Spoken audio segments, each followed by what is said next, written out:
Good day, everyone, and another beautiful day. And look behind me. Look, the sun's coming through. It is beautiful. Trust me, it's very nice. Blue skies and all. Absolutely stunning. And I'm here with the wonderful and beautiful Francesca Amante. Did I say it correctly? That's correct. Oh, I'm so proud that I did because it's such a beautiful name, very Italian-y. I absolutely love it. So this wonderful lady, she has ADHD.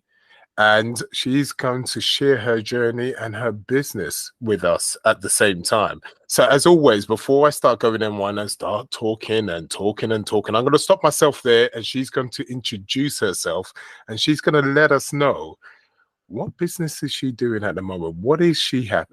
What's going on right now? And then we'll just go with the flow and we'll go into her story. Francesca, wonderful to have you here. Thank you. Honored to be here with you, Eli, and thank you so much for having me on your wonderful podcast show. Great. Just tell us what you're doing right now. What is your business? Absolutely.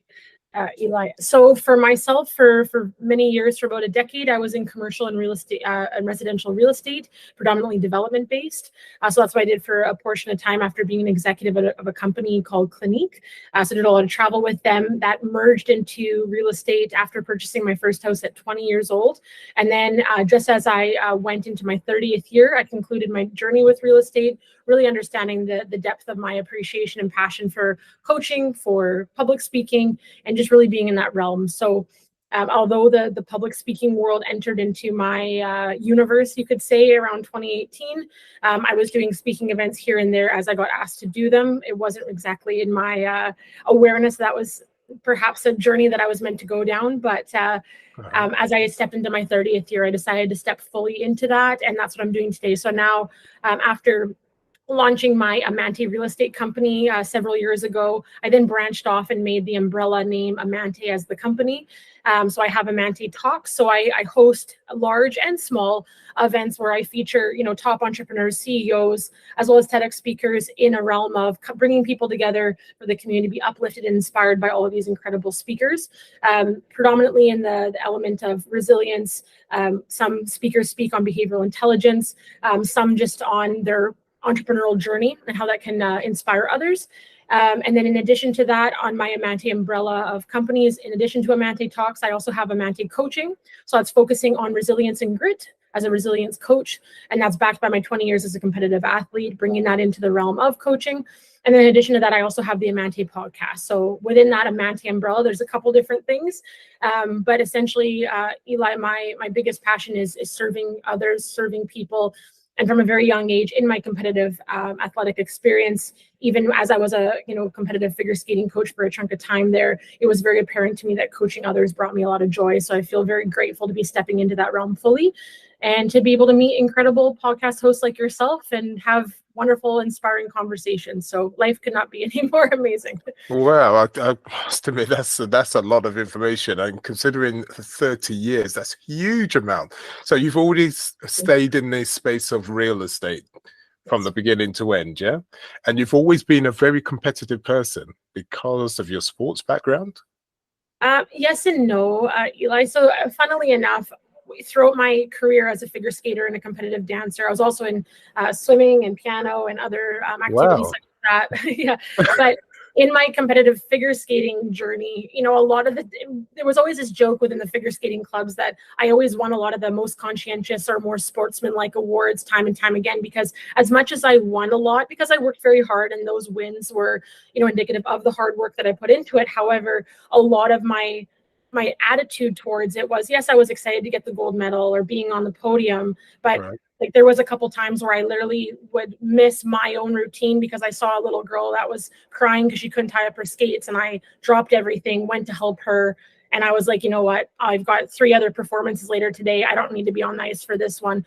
It was moments like that, yes, I'm competitive, but not at the cost of other people. Yes, I'm going to work hard. And if that results in me winning, that's wonderful. But at the same time, I have a passion for being there for other people as well. So in the spirit of one of the things I do today as a behavioral elements guide, actually, and that's something we can talk about later on as well, but they characterize it our behavior in the terms of elements. So as much as my fire does predominantly rule and my drive to acquire does come out, my secondary element happens to be water. So my drive to bond definitely comes in there, and that's where the stopping to help a little girl tie her skates overruled that drive to acquire. Because so I hope that kind of lands in that regard. So it looks like you're a very compassionate person. Now, for that compassion to happen, was there a reason where that compassion came from? So is it a situation that back in the day, certain things happened to you and then you thought to yourself, compassion is very important to me, especially how people should be treated? Where does that compassion come from? A little bit about my backstory, Eli, that would probably best answer this. My journey began a little bit uniquely in the sense that my folks had my brother and my sister, and it was about 16 years old when my brother passed away in a tragic car accident unexpectedly. So about 5 years later, when my folks decided that they wanted to have another child to help overcome that grief and that loss and that sorrow, that's where I came about. So they actually named me after him. His name was Francesco. My name's Francesca. And in the midst of that journey, I think being born into a family where loss was so apparent and the grief and the sorrow was so real in the house, I think as much as we did a really great job to mask that when we left the house, it was very apparent to me every day when I woke up. I was like, how can I help my mom and dad overcome this? How can I help my dad smile today? Or perhaps there's something that I can do today to go out of my way, whether it's writing a poem, a card, or something that can turn that sorrow into joy for my mom. So I think it was in the midst of that journey personally that empathy was just, it became very natural to me. When I would go to school, I wasn't, as much as I had a lot of wonderful friends, my focus wasn't necessarily on the kids that already felt like they belonged. I was always seeking out the children that perhaps didn't have any friends, that I could make them feel like they belonged. And I think through that empathy, I don't think I ever really thought about it too much. It just kind of was there. But of course, now as an adult and as in reflecting on the past, I can definitely see why that was so strong within me, because in our home, that was my main focus. I was like, well, how can I help my mom and dad through such a tragic time in their life? That was so apparent to me, even at 4 years old, where I think most children, they don't even think about that. They're more so thinking about playing with their friends or their toys, whereas my focus primarily was on how can I help those around me. Yeah, at 4 years old, that is a young age to start that process, which is great. So you obviously had that in you, or somebody close to you had empathy too. So you learned that at the same time while going through those hardships to do with your brother. And that must have been really difficult. Now, ADHD, we spoke because you said that you've looked into ADHD and you've noticed that you have traits of ADHD. So now we know you have those traits. Absolutely. Now you can look back in time and think, aha. And when was that aha moment you look back in time and think, that is, yes, it now makes sense? Yeah, honestly, it wasn't that long ago. I think it was a couple years ago that I was listening to a podcast or like a YouTube motivational video.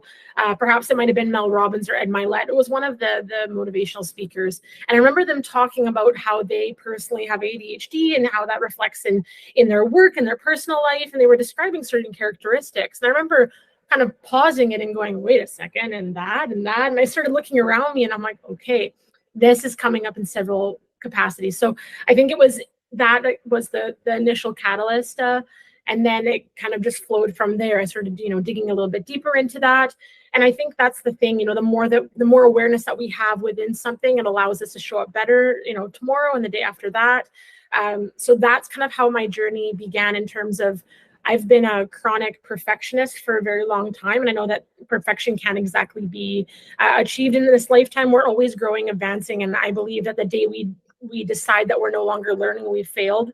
So I want to be learning till the very day I die. However, in the midst of me wanting to achieve perfection for so many years, and I think that was my coping mechanism as a young child, that I was like, if I can do everything perfect, I, in some way, shape, or form, am doing a good job at filling my brother's void, or perhaps bringing the joy that my parents hoped that they would have in having me after a loss. So that perfection, I think, became a coping mechanism, and it definitely illuminated in a lot of my behavioral patterns. But as I got older, that perfection mindset very quickly became a detriment to everything that I did, because I had to push through that no matter what I wanted to do. That was the barrier for me. That was that glass ceiling, so to speak. It would be, I want to do this. Oh, but I shouldn't start till I have the right equipment, or I shouldn't start till I have this many followers. So very quickly, what I was able to do was, that was my pushing barrier. And of course, all the different ADHD symptoms would then very quickly follow it. Procrastination comes into play, and all the clutter in our mind, so to speak. So what I had to do personally, especially after listening to that podcast, it became very apparent to me that all those years where I was pushing through 3, 4, 5 barriers just to get anything done, once it clicked as to why that was happening, I was like, oh, okay, I can mitigate this a little bit better now. So, even just simple things like procrastination, for years, even in school, if we had a big essay or something, with that I had a lot of pressure attached to it, which of course creates the resistance, I would literally do it the night before, because that's when the adrenaline rush would come, as many ADHD people know. I would literally wait till the night before, because I would get enough adrenaline to get it done in 2 hours. And the next day, what unfortunately validated that behavioral pattern is I would get an A, and I was like, well, there you go. I guess I can do that every time. And of course, stemming that into our adult life, it became very apparent to me that I was like, oh, if there's a big deadline, I can do it the night before. Of course, though, that creates a lot of it creates the conditions for not a very harmonious lifestyle. So when I started to clue in the fact that there were certain ADHD symptoms in that regard, very quickly I was able to say, okay, Francesca, the same way you've mitigated all these other perfectionism qualities where you've had to work through these barriers, we're going to start reverse engineering this. So procrastination, say when I do a large event, even if I'm only planning it a month out, I will try to do the biggest, most arduous task the first, second, or third day of that planning. So that way, when I get 2 weeks before my event, I'm like, cool, I only have one thing left to do. So that has been probably one of my most, the best techniques that I've used would be to mitigate procrastination, because that would be a huge one for me. And then an additional, I guess you could say, symptom or byproduct of the ADHD would just be that clutter in our mind. There's so many, voices that are like, oh, but not yet. When I decided I wanted to start a podcast, instantly I went to, well, I want the studio, I want the $4,000 equipment. I didn't have all of that, and I had to just push through. The next day, I called up my videographer. I said, we need to do a promo video, and I want you to set us up for me. It wasn't perfect, but I did it. And sometimes it's just that, catalyst to saying, we're going for it. It's one of the most, pardon me, a little tickle in my throat, one of the most powerful things that we can do. So, I mean, there's so many different tools I can share with you, and I'm sure we'll get into that, but that probably would be the biggest game changer for me after hearing that podcast and realizing why I do the things I do. Yeah, I'm really surprised that when the procrastination comes into effect, to be able to plan so far ahead is quite difficult when you're ADHD too. So for you to be able to still have the determinations to still do what you need to do way ahead, because we tend to do things at the last moment, right? Yes. Must have been amazing for you. But to be able to make that plan, to execute it, that's absolutely stunning. But the thing is, you've been successful for the last 30 years without knowing you is ADHD, and you're still successful. So what was that driving force? Because it's not like you had the tools and you thought, right, I'm ADHD, I know how to deal with this. You didn't. It was very difficult for you. So what was the driving force that still made you successful and drive through and still carry on? What was that? Yeah, I would say, pre 2018, in those competitive figure skating, dance, piano, swimming years, when it came to sports or when it came to being good at school, I just knew that from a very young age, whatever I was put into. So say when my folks decided they were going to put me in figure skating or dance, or be it whatever sport it was, I recognize, maybe this is not the way that an average child looks at it, but I recognize, I'm like, if they are pouring in X amount of dollars into their time, driving me here, there, taking me to competitions, flying us here, I need to be the best that I can be. It doesn't mean I need to be the best, but I need to be the best I can be. So every time I stepped onto the ice, if I saw kids, at the boards tying up their skates for the 6th time, wasting time, chatting, and this is kind of a funny thought, but the first thing I had thought of, even at like 8 years old, I was like, wow, they're really wasting their parents' money and resources. So for me, when I got on the ice, like, it was very few and far between I would even stop to have a sip of water. Like, I was just go, go, go. And even my I think my coaches found it very comical. Sherry, actually, my coach that has been in my life for years and years. She's now one of my best friends. She always found it very comical that if we were learning a new jump, a new spin, whatever skill it was on the ice, I would not stop, which I think is another characteristic of ADHD, but I literally would not stop until I got it just the way I wanted it to. So I remember the very first day she showed me how to do a sit spin, for example. And it's where you have to go really, really low on the ground. Your knees are bent and your leg is straight out. And most skaters do it kind of half with your knee, like half bent. So they're quite high off the ground. But I wanted to be like those Olympic athletes where you were maybe, 2 or 3 inches from the ice. That was what I wanted. I fell, oh my gosh, I fell so many times. My tights were just soaking wet from the ice. But at the end of that session, it was like 3 hours in, I did it. And you should have seen the look on my face. I was so ecstatic. And Sherry's looking at me like, are you crazy? But to date, I was one of the kids that could have the lowest sit spin, but I just wouldn't stop. And it wasn't that I needed to be better than anybody else on that practice session. I won most of my competition. I don't think the sit spin was the make or break of that, but there was something fulfilling about knowing I gave it my all. So when I went to provincials, up until the time I won gold at provincials, I remember there was a time I won a couple silver medals. And I remember thinking to myself, I wasn't the best. I didn't win gold. However, I knew I skated my best. Like that was by far my best performance today. And there was something fulfilling about knowing there was nothing more that I could have given at that time with my skill set. And that was where I felt satisfied. So I think translating a lot of those skills and experiences into my adult life now, I might not have put on the best conference in the entire world, but at that particular time, with the best of my knowledge and the best of my skills and my resources, the best I could do, that was where I felt the sense of peace, fulfillment, and knowing that I've gained some additional tools for the next one to be even better. So, I mean, you see those quotes often floating around Instagram or social media talking about your competition isn't other people, it's our laziness, it's our, it's our procrastination, it's our, self-doubt. It's ourselves, right? So I think that as long as I am looking at my life in the sense of how can I be a better person or a better worker tomorrow, that's where my drive comes in. So after what you've just said, now I understand why you've been consistent with your compassion, especially when it comes to competing. Now, just hear me out. The reason being is because a lot of people want to be the best. And when you want to be the best, you can't be sitting down with a competitor trying to make sure they're okay. You can't do that. But because your mindset is, I want to be the best I can be, it really doesn't matter whether you win or not, as long as you do the best for you. And because of that, that doesn't get into in your way of your compassion. Does that make sense? Absolutely. Absolutely beautiful. And I love the way you think and you attack life from that point of view. Hence why you can still be successful while being compassionate. And may I say, Francesca, that is absolutely inspirational to me that I've just heard that from you. And thank you for sharing that with us. And I find that so amazing. Okay, so let's go back even further. So we've got the compassion going on. You're obviously very driven in so many different ways. Where does that drive come from? Yes, we have certain traits, but did you have any influence way back in the days, be that in your teens, be that earlier? Was there an influence of a drive somewhere? Because you are very driven while being compassionate, which we already know about. Does that come from anywhere in particular?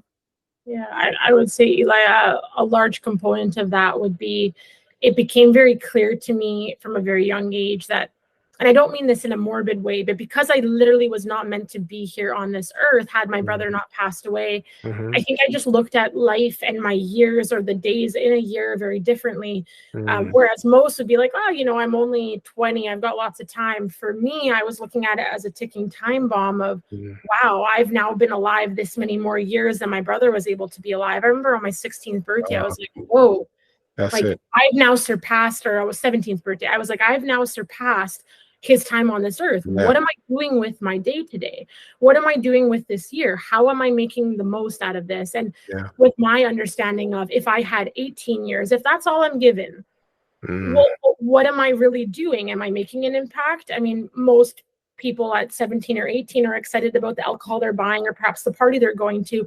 That was never really, and there's nothing wrong with that. I'm grateful to them that they got to experience that, carefree attitude. I never had that mindset. And I mean, maybe most people would look at that as a detriment, that I didn't really enjoy my youth, but I looked at it very differently. I was like, okay, by the time I'm 18, how many people have I actually impacted? How many people have I inspired to, I wanted to mentor youth. I mentored youth for just close to 10 years. One of my goals when I entered into those rooms were, I don't care if it's just one person that I'm impacting out of this room of 20 or 30 individuals. If I want to enter this room and I want people to say to themselves, when Francesca entered the room, she brought peace, she brought harmony, whatever it is that I'm bringing in. I want to be so conscious of the impact I'm creating around me, because I don't know if they're not going to see me tomorrow. I don't have that guarantee. And I think for most, when their loved one leaves the door, or they're heading off to work in the morning, most people look at it like, okay, we'll see you later. I don't. I go, well,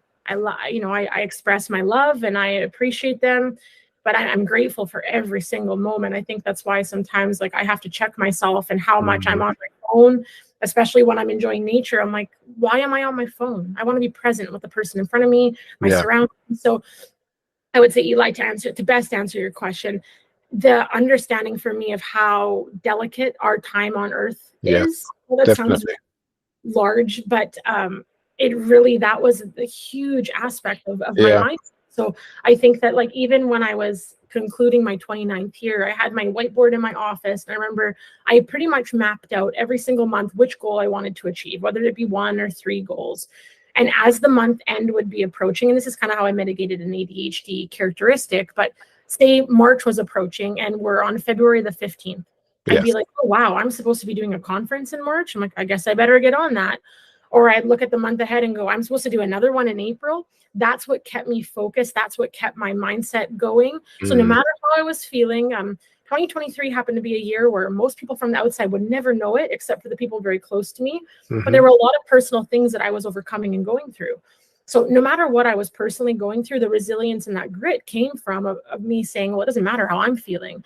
I might be going through probably one of the hardest years of my life. However, I'm going to turn that pain into a story, and I'm going to go out there and I'm going to help other people that perhaps, whether they realize it or not, they can also get through whatever their obstacle is currently. So I think that that's what carried me. That's what kept carrying me forward. And just that understanding of, if I have this year or this day or this month, how am I doing the most of it? And that's wonderful to hear again, because the situation is, a lot of listeners that are listening here and they're thinking to themselves, I've got this learning difficulty. I've gone through this in my life. I've gone through that in my life. And there's just no way. How can I do that?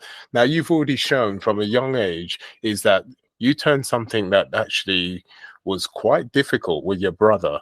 And you've actually just said, I'm not going to waste time. I'm lucky to be on this earth. And so on and so forth. So listeners, what I'm saying is, it is possible. You just got to be consistent. You have to put and flip things on their head. As you can see, when you listen to my podcast, you hear people that are successful, but they've had to go through a lot of pain and struggle.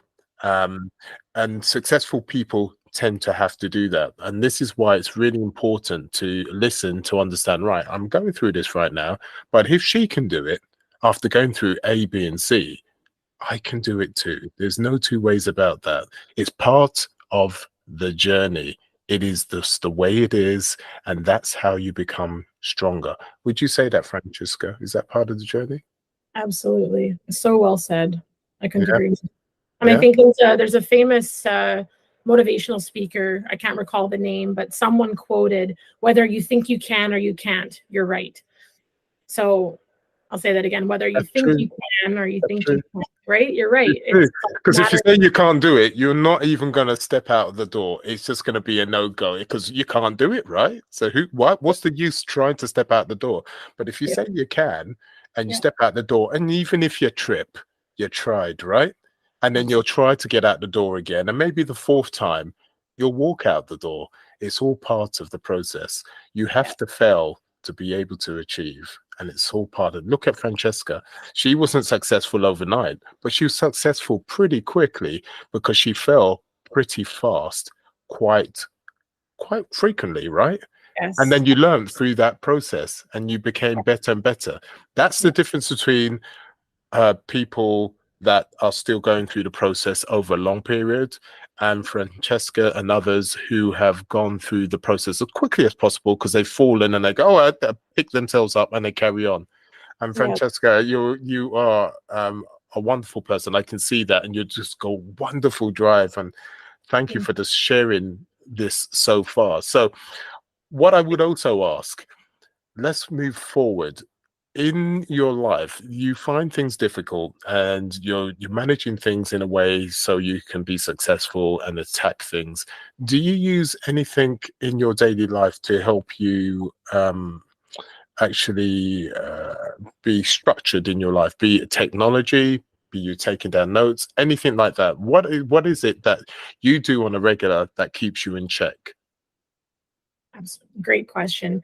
This one, I have to thank all of the incredible mentors and coaches in my life. This is dating back to my figure skating coach, Sherry, to one of my business coaches, Dan Martell, to my other coaches, Deborah, Benita, Pam. There's been so many along the journey. I'm also grateful to our behavioral elements coach who does a Elite Training Academy, Jay Johnson. There's so many incredible humans in my life that have contributed to the different tools that I've picked up along the way and the ones that have resonated and stuck. So for me personally, one of my coaches from Kelowna, Dan had put into place with his particular program of having 5 daily non-negotiables every single day that we executed. And of course, being the different seasons of our journey, those 5 daily non-negotiables may change and adjust over time.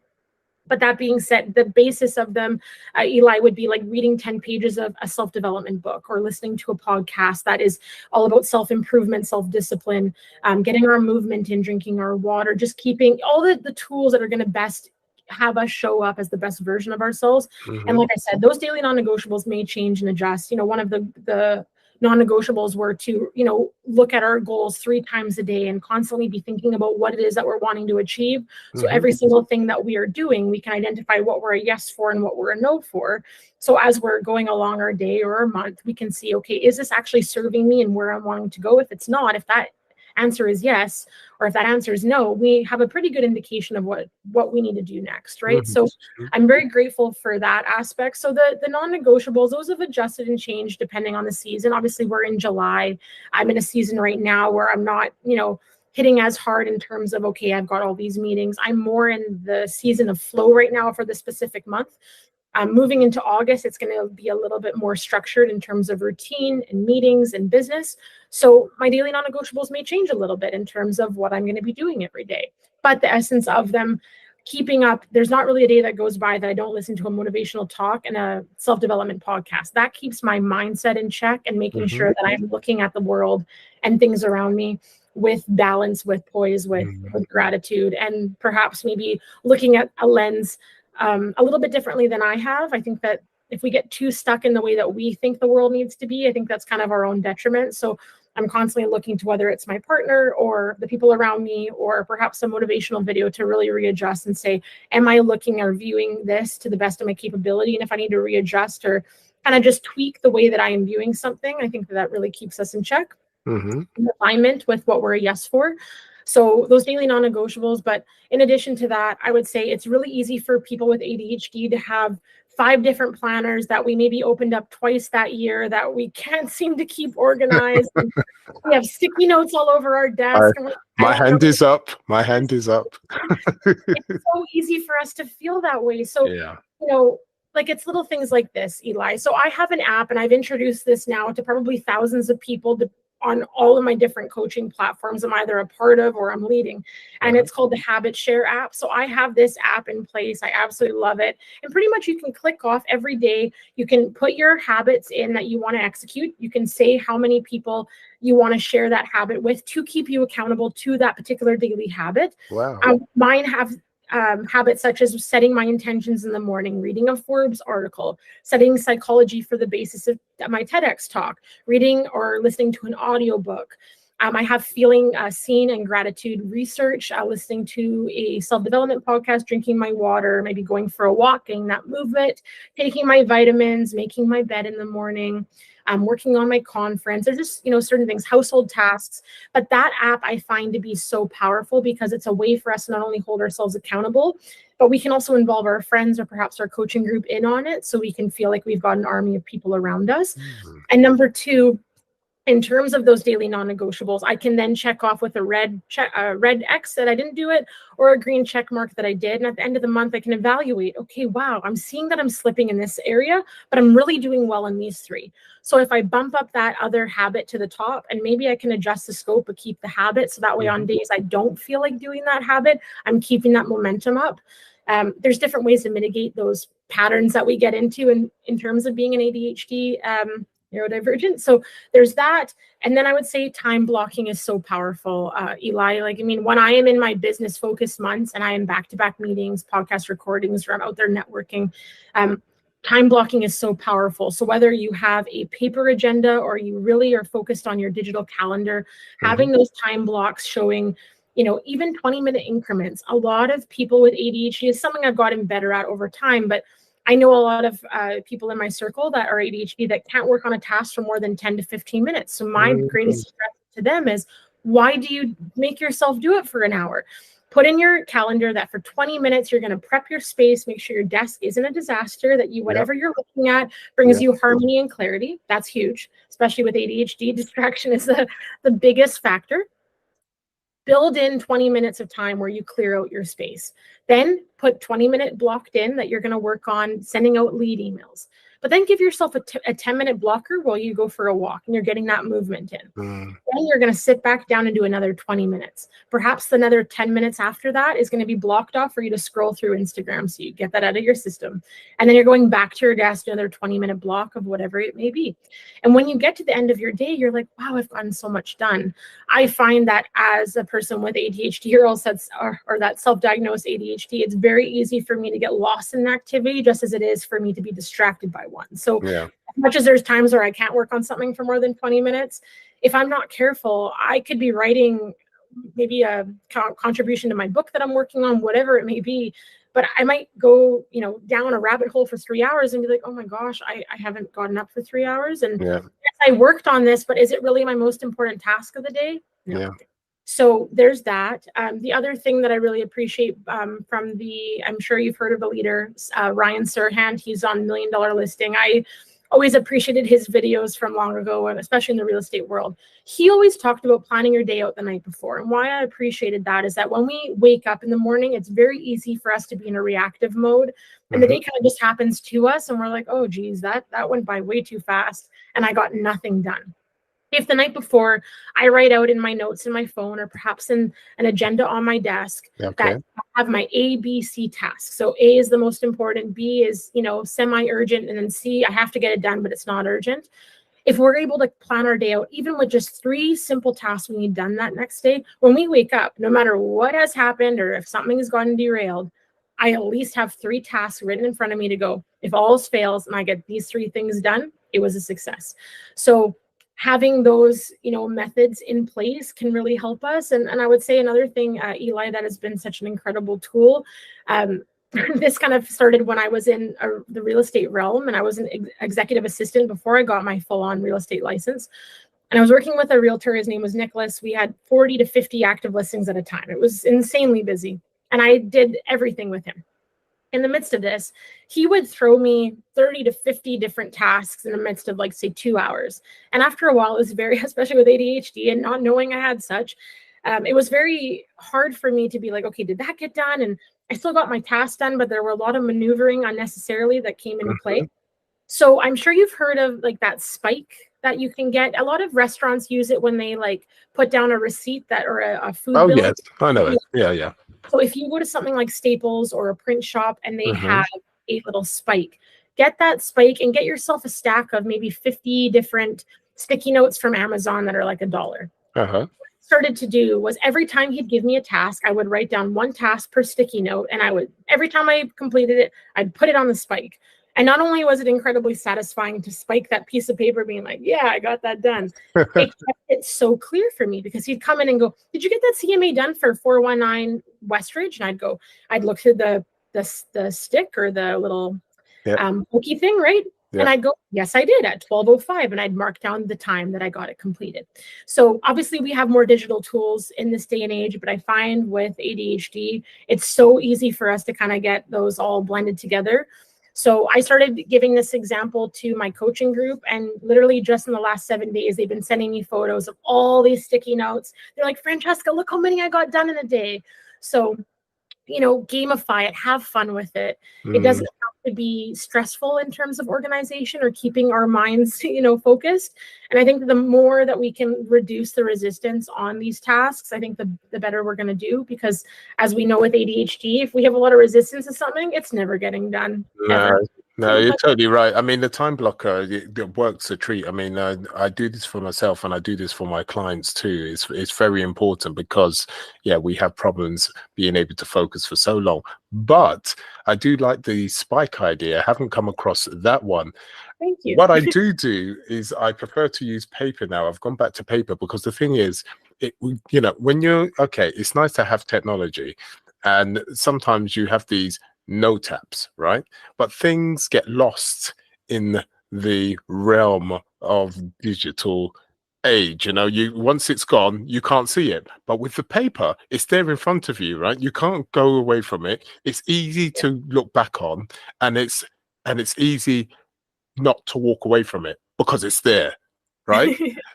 When you're on the computer, when you're at the app's gone, right? You've deleted the app, it's gone out of the memory, etc. It's so easy to forget, and then you forget. So, but when you've got that paper, it makes all sense. But I do like the spike thing, and I think I may try that. So that's one thing I'm glad. I think we'll have to spike together. So I think we'll have to contact each other on a daily. And I've done more spikes than you, Francesca. You'll have to be one of those ones. I love that. So that's great. So you're using technology to help you, but you're going back from technology and just going back to the paper and the spike, which I can see is going to help a huge amount of people, and at the same time being fun. So I can see consistency coming there because of the fun side of it. Things can get boring, a bit too busy, businessy, etc. But by having it fun, colorful, etc., that all helps massively. So with that said, I can see that working. Now, regarding your business, now you're doing a lot of you do a lot of speaking and etc. and all that type of thing. Now, listen, I'm still trying to attack the speaking thing. All right. So I want to know, how can you do the speaking thing with all the information going through your head? Remember, we need lots of different pieces of paper to keep that information. How are you able to stand up there, being ADHD, right? And being able to do, and you obviously a very good speaker, because as you can hear, listeners, it just comes out, right? It rolls out. I don't know how she does it. She's like a computer. She just comes out and out and out. But what is your secret, Francesca? Come on, tell us now. I'm going to try to give some tangible tools here, but I'll start by saying I don't know if I have a secret. I think that if anything, I'm trying to put more practices into place, because historically, even from the very first time I was ever asked to speak on a stage, I had nothing prepared and I spoke from the heart. And most people were like, how long did it take you to write that speech? I was like, I didn't have one prepared. I just, so, and I will be very transparent here. For the most part, I would say 98% of the time, I've been very fortunate that when I've gone off the stage, I'm like, wow, I'm really proud of that. There was one particular event. It was actually at the start of this year in January. I don't know if it was just the circumstances of the event and different conditions that created the environment for me to perhaps not be the most relaxed. But I remember getting off the stage and I was like, what the heck was that? So, and that does happen, right? I mean, it came as a surprise for me. I was like, okay, that hasn't happened to me before. That was humbling, but I appreciate them. And I think that the more that we're able to sink into, like you said, failing forward and going, what can I learn from that? That taught me very, very quickly that I've been thrown into many different scenarios in terms of speaking with various variables, and I have not prepared. And I have left and everyone be like, wow, that was incredible. But I also did feel in my heart, I was like, yeah, I gave it my all. Yeah. That one particular one earlier on this year in January, I was actually quite shocked. I was like, I've never tripped up quite like that. So I think that it's just having that awareness to go, you know what, and we're human. There is going to be those times in our journey that we're like, you know what, wasn't my best for performance. But we can't beat ourselves up over it. It's more so I took away my 3 tools that I could learn for future. Yep. If I am entering into a situation where I'm not feeling at ease or comfortable, that there are certain tools I can put into place that can mitigate that. And it wasn't something that I really had thought about. I had never tripped up. So there was that aspect, but I would say, and I'll use as a small example, Eli. So my very first speaking event that I was ever asked to speak at, I had put a post up on social media and I was just speaking, it was in the essence of gratitude, but I was speaking about loss, grief. I talked about a personal circumstance in my life that I had overcome. And I got a call later that afternoon from the University of British Columbia from a faculty member that had read my post and was moved to tears by it. And they're like, we need you to speak at our event. And I was kind of dumbfounded, to be honest, Eli. I was like, I think you have the wrong person. Like, I'm not a speaker. Like, I'm going to disappoint you. They're like, no, come meet with us. So long story short, I met with them, and after a back and forth of, are you sure you want me to speak? I will let you down, kind of jokingly. And they had let me know their panel. It was like a TEDx speaker. They had a Paralympic gold medal athlete that was on the Ellen DeGeneres show at one point. And I was like, whoa, like this stage I'm not meant to be on. But I ended up going there. And like I said, I hadn't really prepared anything. I knew the essence of what I wanted to speak on, but that was it. And I remember when I stepped on stage, Eli, and I was fully in the real estate world, but I remember the microphone got into my hand. I stepped on stage. There was a couple hundred people in the audience. It was a larger venue. And I started to speak. And all of a sudden, 1, 2, 3, 4, 50, 60 people are all in tears. And I'm like, oh my gosh, like they're moved by what I'm saying. I was almost taken aback by it. And when my speech ended, like I felt so much clarity on, I'm like, I know that I'm not doing this right now, but one day I need to. Yeah. And I think it's those moments where if we can kind of get out of our head and drop down to our heart. And I know that's such a theoretical saying it, but that's how I can best depict it as in that moment, I got out of my head, I dropped down to my heart, and I'm like, what am I really wanting to articulate and share with people? What is it that I'm wanting them to take away? And that's what I stepped into. So I think as the journeys continued, though, I mean, that was dating back to, late 2018, early 2019, I guess it would have been that journey started to occur for me. But now, as I've done more speaking engagements, I would probably say that the best advice I could give would be very clear on your intention and be very clear on your vision. Going to be talks that you leave the stage and say, like even my last talk, I loved it. It brought me so much joy to deliver. The audience was in tears. I had people come up to me saying that it was throughout maybe getting diagnosed with cancer, different things. It was exactly what they needed to hear. That meant so much to me. On the same token, though, I could still leave the stage and recognize, you know what, next time I like the basis of that talk, maybe 70%, but next time I want to give more tangible tools, or next time I want to do this. There's always still going to be something that you can take away saying, I can do better on this. Of course. I think I was still very clear on my vision and my intention of what the feeling I wanted them to leave feeling with. Yeah. Even if it hit 1% of that audience, which I'm grateful it was more, but I think that for your listeners in the audience, if you have ADHD and you're wanting to get into the speaking world or become a podcast host, it's okay if your journey looks different. Like I'm going to share this. Of course. You might, on your ADHD journey, recognize that you're not going to be able to get up on stage unless you have a script. Start there. And guess what? The third time that you do it with a script, you might be like, wow, I didn't have to look at my notes this time. And it might be that practicing in the mirror 10 times after that the next time you get up on stage, you're like, I didn't use my notes at all. There's little things that we can do over time that, whatever that journey needs to look like for you, it's just incremental progress. Exactly. Yeah. Right. So I would say that would be my advice. And then the other thing too, there's actually an app, Eli, it's called Orai. I believe it's spelled ORAI, something like that. I've got it. Yeah. And essentially I think that you can actually record you talking.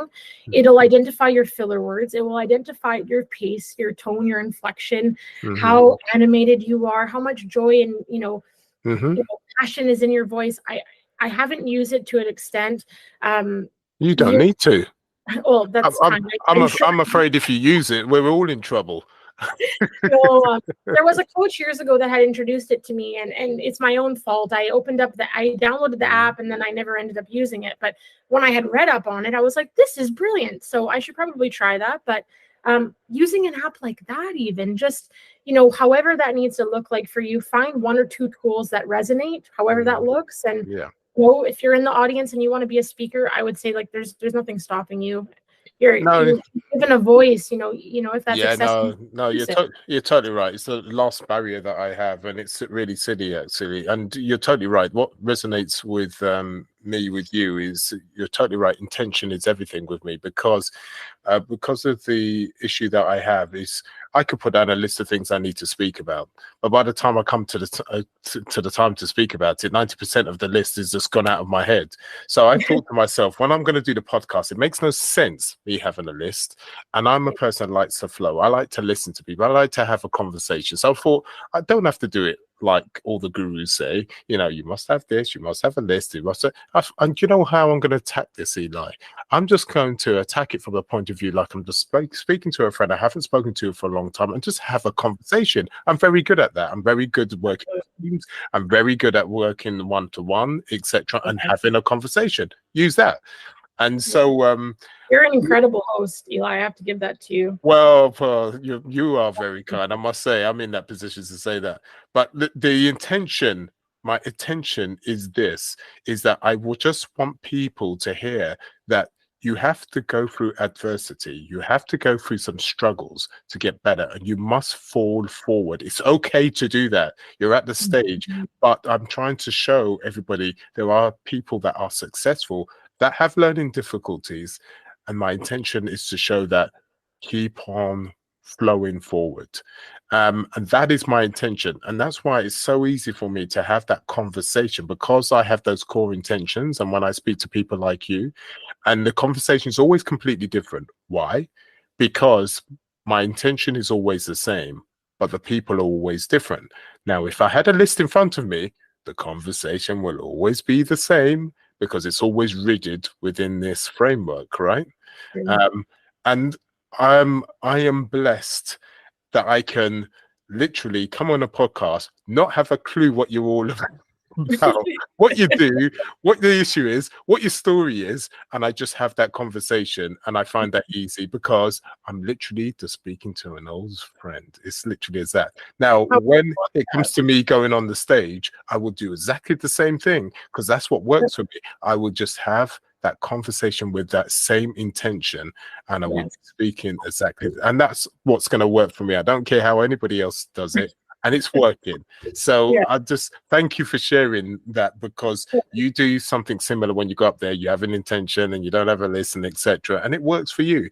But saying the same thing, listener, not because I do it this way means that you must do it that way. You've got to find that, as Francesca says, find out what resonates for you. Just do a little at a time. Better to do 5% than try to do the 100 and not make any movement at all. Movement is very important. Better to do the 1% movement than try to be perfect, as Francesca said earlier on. Perfection will kill you straight off. Perfection only could be brought about when you make the movements and the mistakes. And bit by bit, perfection will come then. Does that make sense, Francesca? Oh, absolutely. And I think that anyone who's ever graced the stage and impacted an audience in any capacity, they're not doing that because they've lived a perfect life. They are bringing the tools, the struggles, the whatever it is that they've overcome, that they're now bringing that essence, that lens to their audience. I mean, how beautiful. So I think that the reminder of every time that we stumble, we fall, like you said, Eli, that is what's giving us that beautiful interwoven story that we're able to now, portray and give to an audience. I mean, how wonderful. Without that, I don't really know what we have to share. Yeah, exactly. And that's what gives the dynamics of it gives the dynamics of life. That's what makes us very, very different. When you when you're interacting with friends, or when you're interacting with other business potential partners, we're all very different. Why? Because our journey is different. We're still trying to let's say, for instance, in a room, you have 10 people that want to be a millionaire. They have the same destination. They want to be a millionaire, but they're all very different personalities. Now, when you come back to them 2 years, and let's say all of them are millionaires, they still made the million, but their journey was different, and it shows because they all have different businesses, they have different personalities, and etc.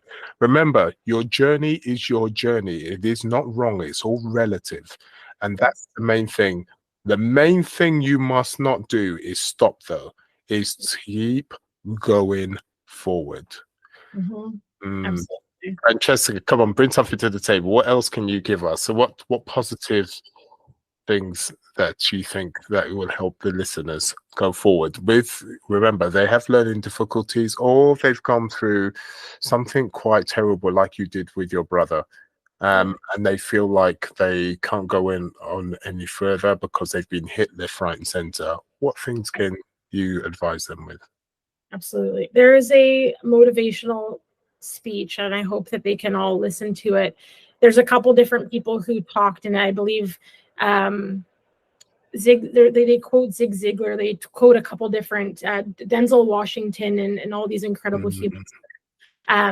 But one of the things that he talks about, the gentleman who narrates the video, he actually, when he went to school when he was younger, he had a couple different learning disabilities. And back in the day, they didn't know that it was dyslexia, or they didn't know that it was perhaps ADHD. It was just kind of characterized as perhaps maybe not the kindest of summarization, right? We know how much, we've been able to learn and grow and adapt and understand how different people think and move in the world. And I'm very grateful for the world that we live in. But of course, back then he was kind of describing how when he went to school, he had a twin, and they kind of essentially characterized him as DT. And I remember the way that he shared it was that his teacher had essentially said, son, go to the board and work out this problem, this math equation. And he says, I'm so sorry, sir, I can't. And he goes, well, why not? He goes, oh, I'm that's Wesley, like his other brother. He goes, I'm DT, like, and his brother, I think they nicknamed him ST or whatever. And he goes, what does that mean? He goes, oh, I'm the dumb twin, sir. And he goes, someone else's opinion in you doesn't have to become your reality.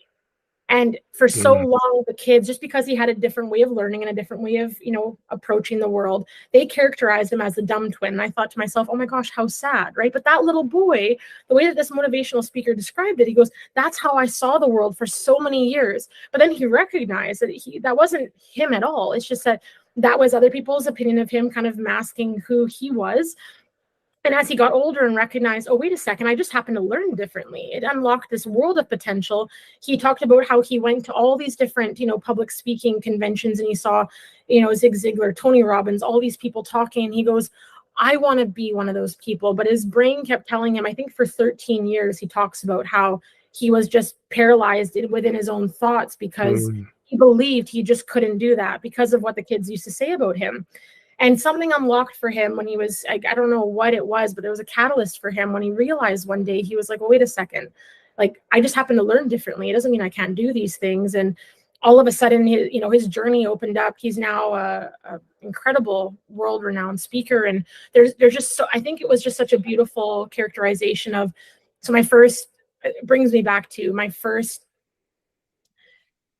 piece of wisdom that I want to share with the audience is that other people's opinions of you doesn't have to become your reality. So just because, some of you in the audience are watching this, perhaps you're dyslexic, perhaps you're ADHD, and you remember a teacher saying something to you in the 5th grade that made you perhaps question yourself of how you learn, how you, solve problems, whatever that is. That's not reality. That was a moment in time, and then probably in an era where there wasn't an understanding of that every person doesn't learn the same. Not everyone learns in a classroom test-oriented setting. And I think if you can kind of step out of your head in that regard and sink down to, wait a second, I'm going to change. I'm the creator of my own reality. So if you want to believe that's your choice. Of course, we all have that ability. But I just want to remind you in the audience, whoever you are listening out there, that just because someone said something to you once or repeatedly, like, it is your choice whether you want to wake up this morning and say, you know what? No, I don't want that to be my reality. Actually, I want this, and this to be my reality. You are the creator of that. And however that needs to look, whether, there's different tools you put into place, or perhaps you change your morning and nighttime routine to adjust the way that you're seeing the world and the way that you're adapting. That's a great first step, right? So that would be one thing I would share. And then I would say number 2, Eli, would be, it's very easy for us, and I talked about this in my most recent talk, I think it's very easy for us to be very, how would I word this? It's very easy for us to be influenced by the material things around us. Definitely. Is such an easy killer, right? I mean, if you look at social media, and it's hard for us not to, but it's a highlight reel of everyone's lives. There's certain people out there that thankfully do put some reality of saying, hey, this is an obstacle I overcame, and speaking from that authentic place. But it's really easy, and people come by it honestly. It's a highlight reel. And I think it's very easy for us, especially perhaps, people with ADHD, to look at that and go, I could never be like Susie, who did all that, or Bob, who has accomplished all of this. Like, who am I to start my journey? They're showing you the highlights. And I just want to, be that person to remind you that, the things around us, yes, it's great that we can be inspired by others, inspired by the things that people are doing. But just for us to remember that they don't define us. In the midst of me selling my home recently and packing up and selling and donating things that I've owned for several years, it occurred to me very quickly how easy it is for us to become very attached to the superficial things around us and make that kind of be the direct correlation to our success. And I think that if we're waking up every single day, no matter what it is that is limiting the way that we see the world, or maybe it's self-limiting beliefs, whatever that is, and it could be from dyslexia, it could be from ADHD, or whatever has limited us in the past. I just think that if we're able to kind of recognize the fact that, our joy and our happiness can't come from the successes. We could achieve every goal in the world, and we're still going to be looking for the next goal to achieve. It's never really enough in this day and age. So I think that if we take a step back and go, what is it that really makes me happy? It's not the car, it's not the house, it's not the possessions, it's not the goals I'm going to achieve or how many stages I speak on, but what really makes me happy? If we can tap into that, you're pretty much, our potential is limitless, because at that point we're not seeking validation. We're not seeking anything else from around us to validate that we're enough to do so. Okay. Yeah. Let me stop you there. Of course. So what makes you really happy? What anchors you? So you're obviously not a person that's on just a physical plane. So what is it in your life that keeps you rooted on what really matters to you? Oh, that's a deep one, Eli. I like it. That keeps me rooted. That answer's changed over time. I think that, for many years, like I described earlier, like that shifted time and time again. It went from what grounded me was seeing my folks happy and seeing their grief subside. But again, that's an externalizing factor of what really brought me joy. I would say, as I've come into my adult years, it's really the simple things. And I have the blessing and the gift of getting to live deep in nature. So forest surrounds me. A lake is very close by. How wonderful. Thank you. I feel a lot of gratitude for that. Before, where I lived, I had a view of a lot of those things. Now it actually, very closely surrounds me. So I've come to realize as of late that it's simple things like, perhaps sitting at the water line and just looking at a sunset, stepping into nature and just feeling your feet on the ground. They talk about grounding, right? How when our feet hit that soil, how just incredibly soothing that is for the human body on a cellular level. There's so many different things in that capacity. But I would say it's the simple little things. It's really easy for us to, and I'll say it this way. I got to a point in my life where I had a checklist of every single material possession, whether it be the car, the house, the view, the job, the career accolades, or being on a cover of a magazine. There were all these different checklist items that I had that I was like, wow, I'm quote unquote living everything that's supposedly supposed to make me happy.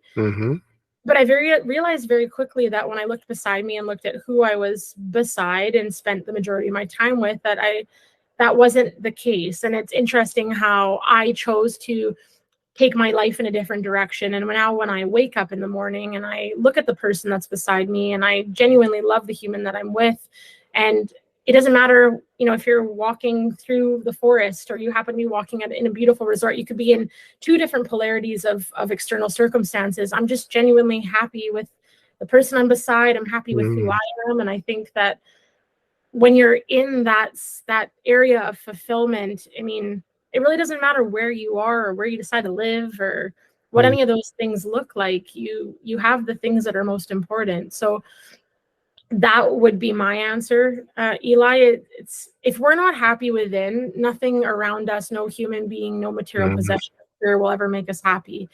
And I have to wake up every morning and ask myself, do I love me? I genuinely love me. I'm very proud of everything that I've overcome, that I've achieved, but I'm more so proud of the person that I am in my heart, because I could achieve all those things, but if I'm an awful human being, I don't know if I'd want to look at myself in the mirror and be proud of that human. So I'm not perfect, I'm far from, but when I wake up and I look at the intention that I live my life with, that's what I'm proud of. And I think that's where a lot of my joy derives from. And with that said, what a wonderful answer that was. Absolutely stunning. All right. Okay. So we've gone deep out of that, because that was quite deep. And I'm sure you're looking back and thinking, hey, actually, yeah, that resonates. Right. Okay. Let's talk about your business. So how do you help people with your business?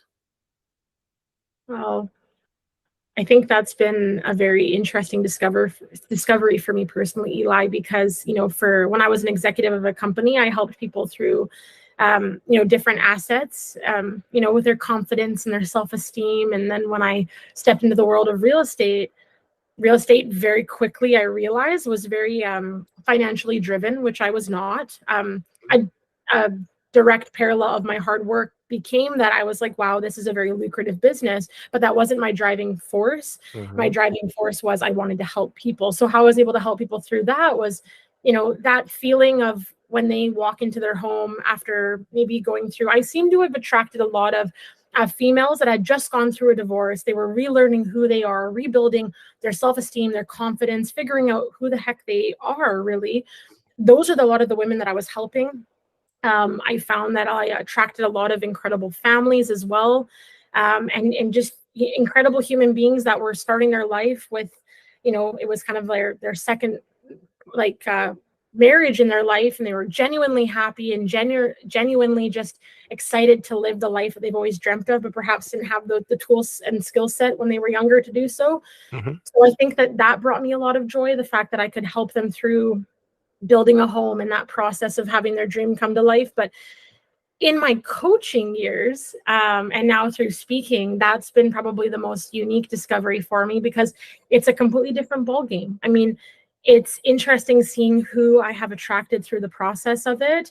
I still have several launches of different capacities that I'm going to be coaching through. I'm going to be coaching in the development space for real estate professionals, because I led and held large developments of 100-lot subdivisions, and those normally don't get held by real estate agents for more than maybe a couple months to a year, whereas I had it for 5 years, for pretty much from start to finish.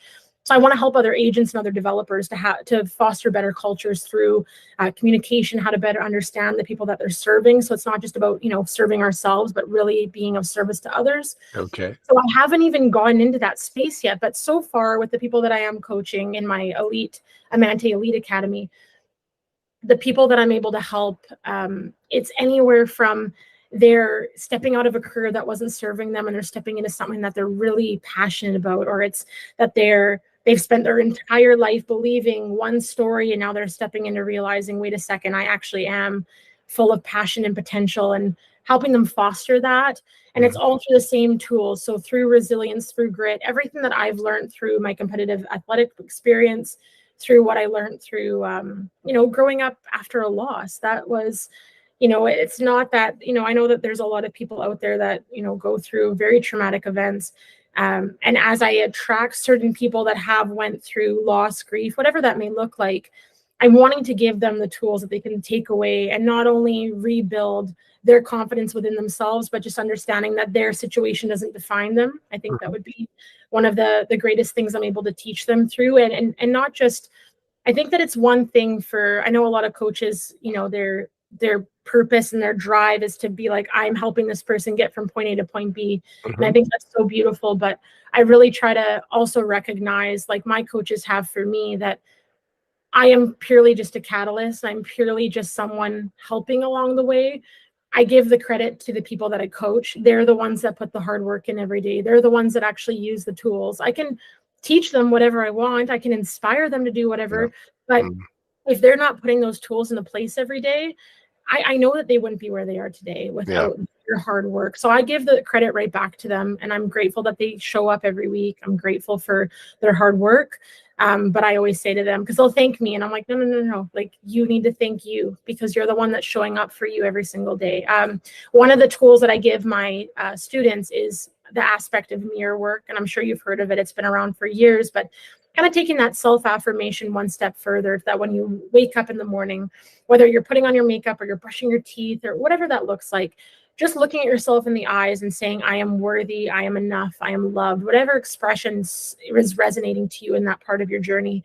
But when I have given that practice to my coaching students, you know, the same way I rolled my eyes at my coach and said, like, this is stupid, I'm not doing this, but I still did. Just seeing them grow through that and come back to me 3 months later and being like, this is one of the hardest daily practices, but I'm starting to believe it when I say it. I'm starting to believe that I am worthy, I am loved, I am enough. That's a win for me right there. Even just a little bit of a percentage shift in their mindset and how they do themselves. And when you were doing it yourself, when the coach spoke to you and you thought, oh, this is silly, how can I be looking in the mirror and saying how worthy and etc.? Of course, the first time you did it, you thought, ridiculous. How did that process come about? Was it a situation that you did it the first time, didn't do it for months, came back to it, or how did you feel? How did that come about? Mine personally, Eli, it was actually my coach, Deborah, in about 2018. It was shortly after I met her. And she had gotten me to do this practice, and I did the whole rolling my eyes. I was like, okay, Deborah, I love you, but I'm not, this is interesting, but okay. And yes, for months, I would say, I am worthy, I am loved, I am enough. I'd roll my eyes and I'd walk out of the bathroom, and that was that. A lot of the reason why I started putting this into practice and why she got me to do that is that growing up in the situation that I was in, I always felt like I had to do something. It was always a matter of what I was doing, what I was providing, what I was able to give others that validated my existence, because I was born in such a unique circumstance.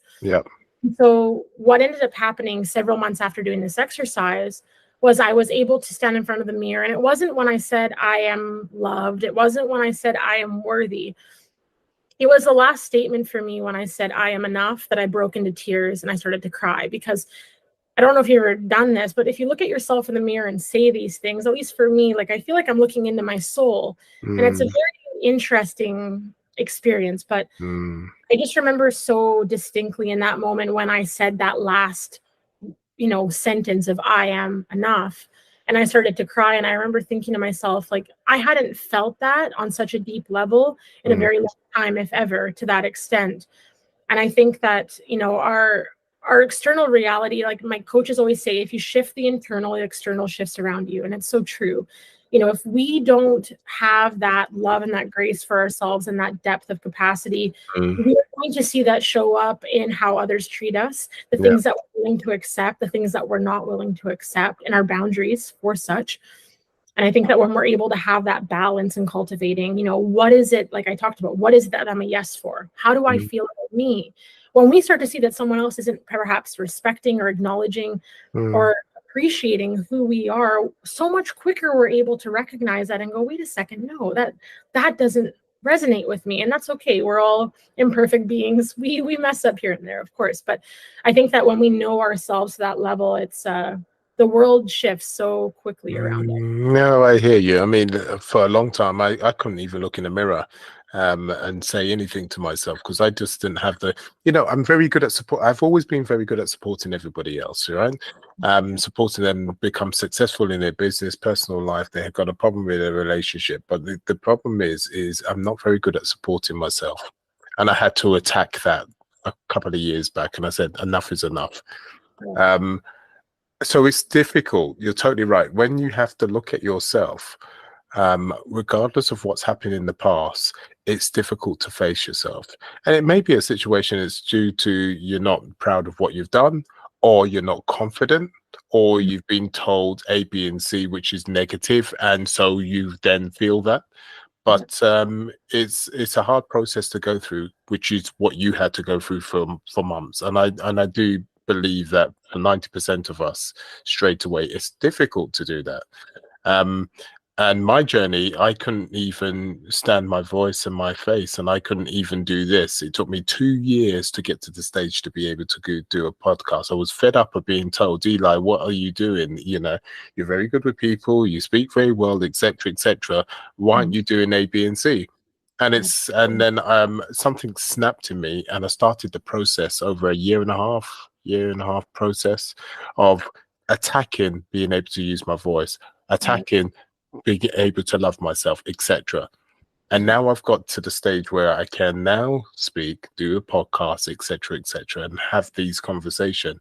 So as you were going through that journey and you broke down and cried, I Yeah. had to, again, listeners, this is where you see the parallels. You have to go through the journey. You have to go through these hard times. It is difficult. You don't want to do it, but if you don't make the step, you cannot go forward and create perfection. It's as Yeah. simple as that. Um, Thank you and for sharing that. uh, And I'm it's so happy for you that this is where your journey's brought you. I'm so glad that you're yeah.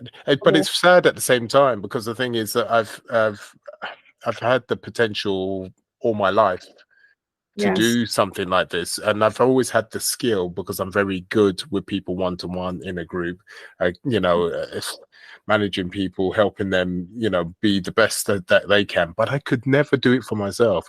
I Mhm. was not good enough for me, and that is what was really sad. And I had a stage in my life, which is recently, where I said enough is enough. I Yes. am worthy. I should be loved, which is sad, really. But again, we got the journey right. The destination is pretty similar, but we have our own path. And I'm getting there. I'm getting there. And Francesca, again, being so inspirational in your journey and sharing it with us, that's just absolutely amazing. Hence, I'm now in a position to share my journey with you, because that's parallel. And how wonderful is that? No two ways about it. So let's carry on with your business. So we were talking about your coaching and how you implement certain things to help people, and it's about a collaboration rather Mhm. than about yourself, but a collaboration. The people you're coaching and you collaborate together to make it happen, right? And it's not just about you, and that's a beautiful thing. So what else do you do within the business to help people? Just let us know. Yeah, I mean, I would probably say that the biggest component to what I'm doing these days is really helping others find that perhaps that spark again within themselves. I think that through various different, elements, whether it be sickness and disease or through a loss or through, a major life change, it happens. We lose that essence, that spark within us or that light within Mm, us. And I've mm, been told throughout the, different stages of my life of, today, a lot of people say, Francesca, your light, your spark is back that we saw for years and years. And it's just so nice to see you being you again. People notice, they see that spark either are dim in certain seasons or perhaps get illuminated. So, being able to be a catalyst for other people. mm. And even when we're on stage, I mean, we all inspire others in different ways. Yes. I've been so blessed in the midst of my journey, specifically through my Amante Talks events, that I get to collaborate with some of the most incredible speakers. I feel so honored when they step Mm, on that stage, and seeing the audience having these aha moments and writing down these notes of tangible steps that they can do that same evening or the next morning. Um, I love that. So the same breath for me, I mean, we're all going to have, like you said, there could be 6 different people in the audience that are all seeking to become, let's just say, a millionaire, billionaire. Their journeys are going to look so different to get there. If they all went on that stage and spoke totally. one after another, even if the topic was Yeah. identical, that journey is going to It'll be look so different. Yeah. exactly. So for me, when I get up on stage, I mean, I never know what's going to personally resonate with the audience. Like, for example, one of my friends that just got diagnosed with cancer that recently listened to my talk, that was just completely taken aback by saying, you know, this is exactly what I needed to hear. That's not exactly where I thought that direction was going to go, or that I thought that that was going to resonate for someone in her position. Yeah. That was a complete surprise to me, but what a beautiful gift. So I think that we never know what the outcome is going to be, but I think that if we can have an idea of what that intention and what that seed planted is going to look like, it may resonate very differently for an audience of 100 or 200. But yeah, I mean, and then I guess my second aspect of, like, to your question of, you know, how am I impacting others?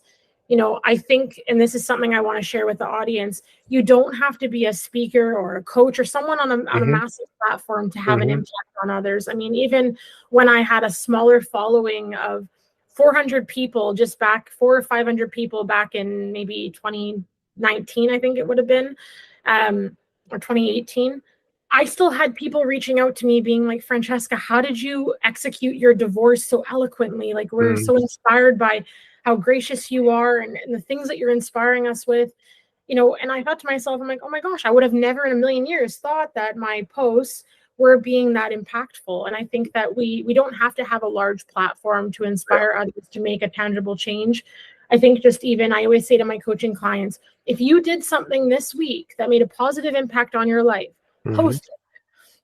There's somebody out there that's going to go, oh my gosh, I needed that today. A small example of this, I had made a post, I don't know, it was like maybe 2 months ago. And it was just, you know, something that had inspired me that week, that helped me have a different perspective. I ended up making a short little 20-minute podcast solo episode about it. I got a call from this girl. Her name's Victoria, lovely human. And she's like, Francesca, I don't know you, but I saw your post, which prompted me to go listen to that podcast episode. It's exactly what I needed to hear. And ever since, she's come to now 2 of my conferences. It's incredible how, you know, and now she's on this new journey and doing a completely different career since we last talked.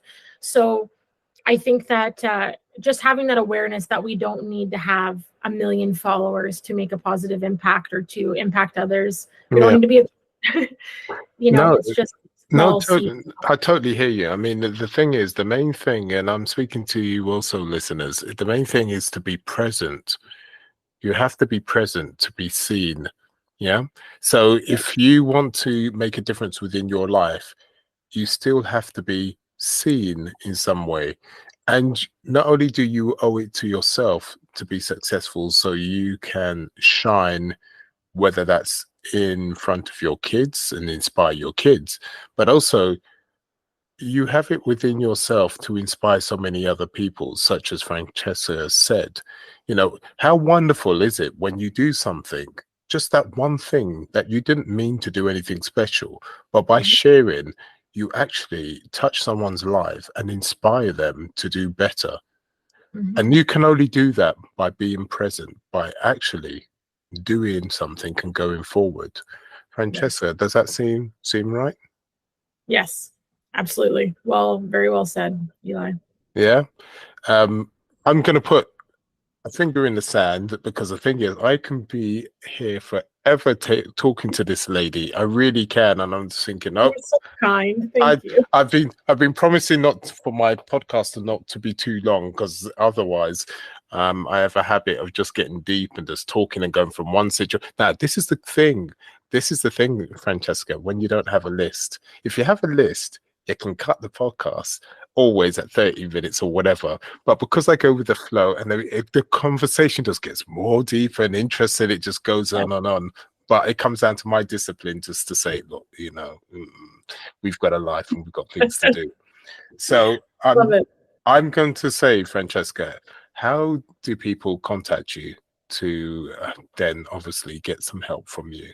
What do they?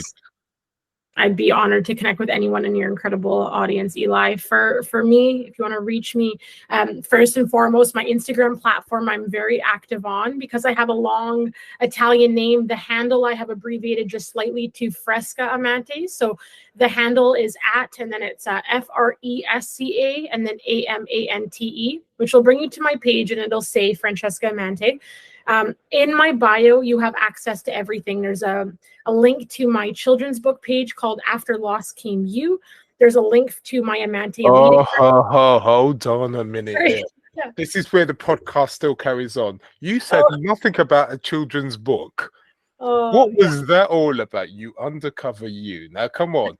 Okay, well, let's get rid of that line in the sand. Right. Okay. Now, let's hear about this children's book. Now, come on there. How did that come about? Oh, I'm happy to conclude with that. What a beautiful way to cap it off. Yes, and thank you for asking, Eli. So essentially my children's book, the main goal and essence of it is that for my mom and dad, as an example, after they lost my brother and they had me several years after, for me as a young child, and I know that they never intended on this, but because I always thought that I was there literally to fill that void or that gap in some respect. And I think for years, I actually thought that if I wasn't doing my job, they would get rid of me. That was never vocalized, but it was always something I thought as a young girl. And so as the years went on, it was never really understood as to what my purpose was, but I kind of just filled in those gaps and kind of carried on forward from there. And I recognized very quickly that there are so many more children out there that perhaps are not born after a tragic accident, but perhaps are born after a miscarriage, a stillbirth, whatever that may be or look like for you, that, I don't know if parents actually have a tool that they can read, especially to their young one from a very young age and in a very delicate way about how their brother or sister or their sibling of whatever sort are, they're kind of in spirit in a way. The book is very eloquently worded. It's very delicately put, especially for the young ones. But I wanted to make a tool for parents to be able to read. So that way, maybe when their child gets to about 5 or 6, they can say, do you remember that book we read about the elephant and the little monkey? And they'd be like, yeah. And they can say, well, guess what? That's actually a story that's similar to you and your little sister that was, and they can describe it. But already by that point, that story is so common to them. It's so natural. They're like, oh, I love the elephant. It's all of a sudden it's been illuminated in such a positive way that when they do articulate it in such a way that little child is no longer with them, but when we look up at the stars, they're still with us in some capacity, that little girl, that little boy, that little child can feel loved, like they're enough, and they're not there to replace that child. They're just there as them and their love for exactly as they are. So that was my goal in that. I mean, I wish that was perhaps how it was presented to me as a young girl. So if I can then use that and create a tool for adults, and it could be used in any capacity, but that was essentially the goal with that, Eli. And, it kind of came to me not this January, the last January of 2023.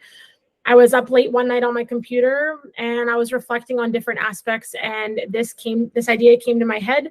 That same night, I designed the cover of the book and I was like, this is happening.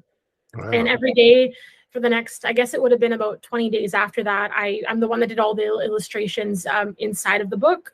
So I designed a page or two at a time and would go back and tweak and just make sure I loved the way it looked, edit the words a little bit. And then, one thing led to another and I decided to make the announcement. I guess it would have been just about 12 months after that. So it's closer to the conclusion of last year. So that's kind of where that began. So, I mean, I'm excited to finally launch it officially so you can actually hold it in your hands. I have test copies, but pretty soon it's going to be available on Audible, available digitally and hard copy. And there's going to be select stores both in Canada and the United States that I'm going to be featuring the book in. So that way I can go in there and read it to the little ones and perhaps have parents and guardians. That's absolutely wonderful. It does. Is it a situation you're going to do some series? Perhaps. I think so, because to me this sounds like a book. You're going to do a series because obviously we're talking about trying to make children understand how to get over a loss, etc. And that could come in so many different forms. So to me it would sound like you're going to be cheeky and then been in a book ever so often, which I would love to see that. And if you have a link to that when the time comes, I'll also put that into the notes with all your contact details, which would be a pleasure. And at the same time, keep in touch, Francesca, and just let me know and I will share that obviously on the social media, whenever you're ready. So Thank you. it's the least that we can do, you know. That what a wonderful thing to do. There's no way we could have walked away from you saying a child's book. How dare you not say something earlier on, keeping that to yourself. You're Huh? so kind, Eli. And when it's officially out there, I would love to send you a signed copy for your family. Oh, I'd love that. So, I yeah. would love that. But Definitely. no, I mean, and thank you for letting me get to share that. What an honor. But yeah, to carry on what you had originally asked, in that Instagram handle, so Fresca Amante, which will bring up my page, a link to the children's book is there. There's everything about grief and loss on that page. You'll see it there. There's a link to my Amante Elite Coaching Academy, which is all about resilience and grit. And there's also a link that will take you to my Amante conferences. So everything to do with my talks. And perhaps, Eli, one of these days we can have you at one of the talks events. You And you know can what? I teach. would love that. And I know it would go so well. Definitely, I would know that would go really well. And thank you for inviting me over. We'll talk about that later anyway. I love But and listen, thank you for coming on and just sharing your journey. There was a lot that you shared, a huge amount, more so than I think you know. So I'm sure when you listen back or watch this podcast, you'll think, oh my God, yeah, I have gone on a journey, haven't I? And really appreciate your time, and once again, and thank you. Thank you, Eli. It was such an honor to be on this podcast with you. By far, you are one of like my top 2 favorite podcast hosts of all time. And I've done several podcasts in the last couple months. So just know your presence is very, very appreciated on here. And I can see why your audience is so motivated and moved by what you bring to them. And I just feel so grateful to be a small part of that. So thank you for having me on here today. And I really look forward to our continued connection. Oh, I appreciate that. And with that said, listeners, I just want to say we will have another podcast very soon. Again, it will be just going with the flow. I will have no notes and who knows what's going to go. But thank you for being with us. We do appreciate it, and we will see you soon.